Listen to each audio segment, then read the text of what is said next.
I watched that testimony today again. How many have watched it? Not everyone. How many have watched it? Oh God, thank you. I had to watch it again now for the first time. Again. I was seeing now the 6 million people and say 6 million views. What are they looking for? 6 million people. And I'm seeing all these videos on YouTube. Clips from this negative and positive. Like, and most of them, and I'm saying that's not true. And I said they are saying. Some of them may interpret what they don't understand. Because that testimony is 20% of what is my life. If I share the whole story, many of you will not have slept. If I share the whole story of my life, that one, the testimony you had, a bit edited to fit the Western mind. But if I share it in the African context, the real Africa way, that way we have to say, okay, the people in the West may not understand this, take it away. Even in my book, my pastor had to edit it so much. Because I could tell him my life. And he said, James, stop there. No one can believe that. No way. And I remember my pastor said, in my mind, my Western mind, that is unbelievable. And one friend of mine, my friend, who did the preface, my friend Ken Fish, he's a deliverance minister. When he read the book, before, he said, let me try to explain to the people in the West. Because he's white. And because I've ministered with him, he has seen me minister and how we minister. So he said, James, I'll try to explain, because people will say this is conspiracy theories. Amen. So we had to take off many things. There is a part that I struggle to remove.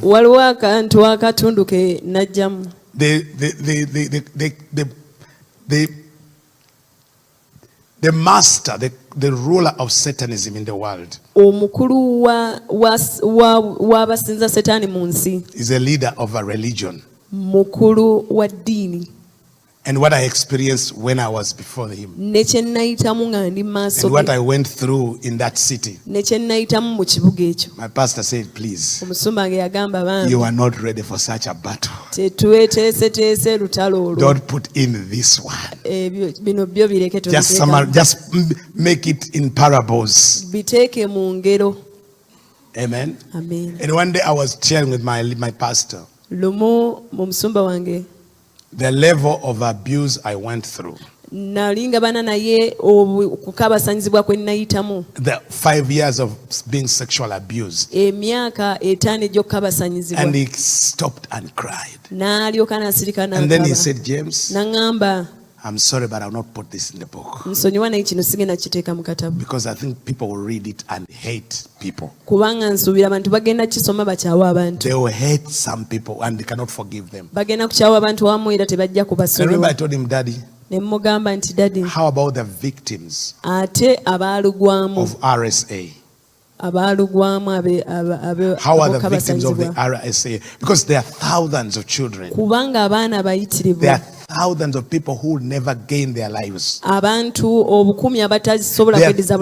that were taken to places and programmed for destruction. On secret islands. Young girls as young as 13. Taken to places. Molested. Forced to remove their uteruses. To offer their uterus as sacrifices. And children, you know, there are places, there are children, young girls that are taken to these places which are religious houses, and they are called breeders. Their purpose is to conceive, and at exactly 6 months they cause an abortion, and their babies, those fetuses are mixed in the food these people eat, because they are looking for stem cells. And these women know that every year they have to bring out something that will be eaten by the people that they call religious. And they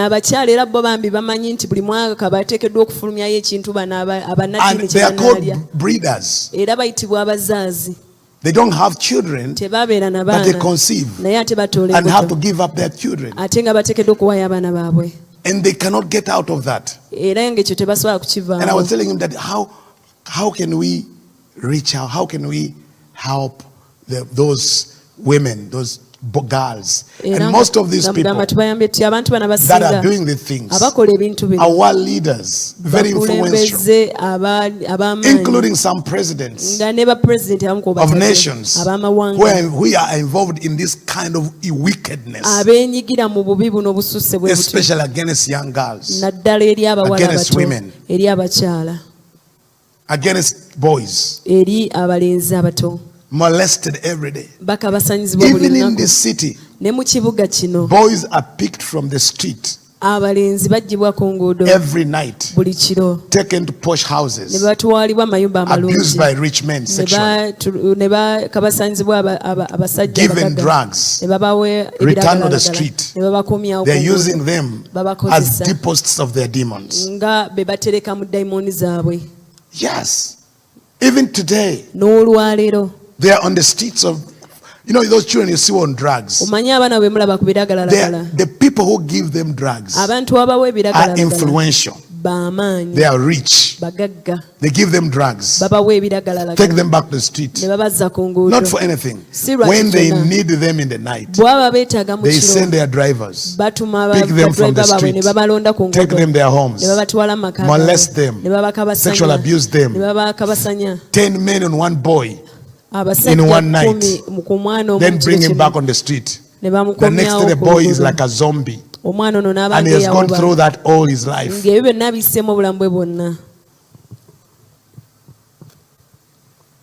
I'm sharing this with you to understand, because sometimes you church folks who have been in church all your life, you think life is like as you think you hear. That's why many people, you are easy to comment, to give your opinion. And I say, I wish you understand. There are some people I listen and say, I wish it can happen to you.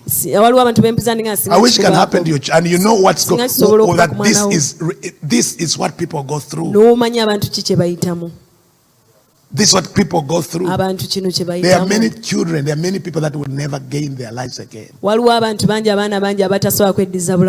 in rehabs, they are in prisons, they are in dungeons. They were sold, and they are now slaves of captivity. So some people in church, they want to sound acceptable at the expense of the victims. Because they say, okay, people will think we are crazy. But how about that soul? How about that child whose childhood was robbed? My childhood was robbed. I was robbed of my childhood until I was 24. I don't know what it means to be a child, to play. Are you getting me? So That's why I believe today. I was still that when I told my one of the pastors who started pastoring me. Before the one who is now my spiritual father, but the first one. I was seeking deliverance. You know, I felt there are times I could hear people say, when you say Jesus is Lord, you are born again, all is done. Demons cannot oppress you. That is true. But it's half truth. Because I was like, okay, it's true, I believe this. But there's something that still haunts me in my life. How can I overcome the trauma? How can I overcome the memories? How can I overcome the demons? Yes, they have left. But how can I stand in a place where they cannot return to me? Are you getting me? You know, it's a different thing when you say, okay, the demon has left. But how about the trauma? How about the trauma? How about the memories? How about the people that still identify you with that bondage? How about the stigma? The labels that have been put upon, even in church. Even in church. The labels they've put on you because of your past. Because of, and some people want to work with you or come close to you, they call them and say, are you sure? They are the people that say God is able, but the people who don't believe that God delivered you. And say, what kind of hypocrisy is this? You say God is mighty, and then you say, but I don't. But really, God deliver James? What's wrong with you? If God is mighty, and then you're not sure He delivered this person, then something's wrong with you. So the people that are, who keep telling people, okay, he became born again, but we're not sure if he's delivered. So get away from them. Get away from him. So I went to my pastor and said, Pastor, I want to tell you my life. I was still innocent by that time. I didn't edit anything. I explained my pastor my life. 5 hours we were talking. And he's looking at me. I said, James, I'll call you again to start a prayer. So I went. A few days I realized when I sit in church, people extend their chairs away from me. And I wondered, what's going on? Then at the same time, the lead of the worship team tells me, James, no. You have to. We will tell you when to join again the worship team. And I say, what's going on? Everywhere I was, the people like, no. We will tell you. Until one man. And what was the last blow? I didn't have a house. I was sleeping in church. So I get a report that I should not sleep in church. So one brother comes to me and says, James, maybe no one is going to tell you this, but we had a meeting, all ministers and leaders, and our pastor told us about you and warned us and ordered us not to come near you because you are not a believer. You are not born again. You are a witch who came to break the church. That's what our pastor told us. But me, I believe you love Jesus. And I know you have been chased out of the church. But I want to ask you, can you please come and live with me in my house? To me, that changed my life. My pastor rejected me. And this brother is risking. The pastor told people not to come near me in church. But this brother is telling me, come and stay with me. And I went to stay with him. And it's from that place that I'm saying, when no one is willing to walk with you for your deliverance, is that the end? Isn't there a way out? So that's why I want to give you the keys. When no one is willing to deliver you, when no one knows even how. Because some people are not willing because they don't know what to do. They don't know even what you're telling them. They've never been in that world. Because most of our leaders, they have never been in the spirit realm. Most of the leaders in church, they have been to Bible college, they've been to seminary, they've been in church, but they've never operated and have never been in the spirit world. The spirit world is closed to them. Shut to them. So there are things you tell them and they tell you they are just imaginations. You are just imagining. It's not real.